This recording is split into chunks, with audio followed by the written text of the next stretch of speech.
আসসালামু আলাইকুম ওয়া রাহমাতুল্লাহ। সালাতুত তাসবিহ পড়ার নিয়ম। এক নিয়তে 4 রাকাত নামাজ পড়তে হয়। সালাতুত তাসবিহ পড়ার দোয়া: সুবহানাল্লাহি ওয়াল হামদুলিল্লাহি ওয়া লা ইলাহা ইল্লাল্লাহু ওয়াল্লাহু আকবার। সুবহানাল্লাহি ওয়াল হামদুলিল্লাহি ওয়া লা ইলাহা ইল্লাল্লাহু ওয়াল্লাহু আকবার। দোয়াটি প্রতি রাকাতে 75 বার পড়তে হয়। 4 রাকাতে 300 বার পড়া হয়। প্রথম রাকাতে সানা পড়ার পর দোয়াটি 15 বার, রুকুতে যাওয়ার আগে 10 বার, রুকুর তাসবিহ পড়ার পর 10 বার, রুকু থেকে সোজা হয়ে দাঁড়িয়ে 10 বার, প্রথম সেজদার তাসবিহ পড়ার পর 10 বার, 2 সেজদার মাঝে সোজা হয়ে বসে 10 বার, 2 সেজদার তাসবিহ পড়ার পর 10 বার।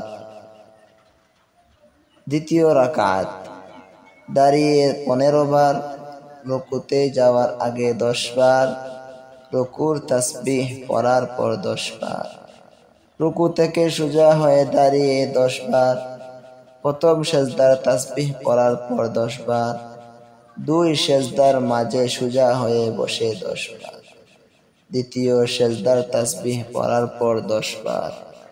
তৃতীয় রাকাত দাঁড়িয়ে 15 বার, রুকুতে যাওয়ার আগে 10 বার, রুকুর তাসবিহ পড়ার পর 10 বার, রুকু থেকে সোজা হয়ে দাঁড়িয়ে 10 বার, প্রথম সেজদার তাসবিহ পড়ার পর 10 বার, 2 সেজদার মাঝে সোজা হয়ে বসে 10 বার, দ্বিতীয় সেজদার তাসবিহ পড়ার পর 10 বার।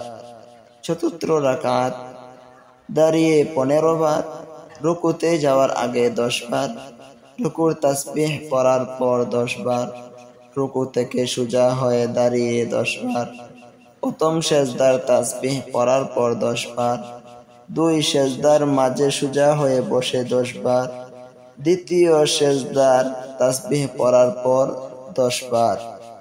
মোট 300 বার পড়ার পর সালাম ফিরাবেন। সালাতুত তাসবিহ আদায়ের গুরুত্ব।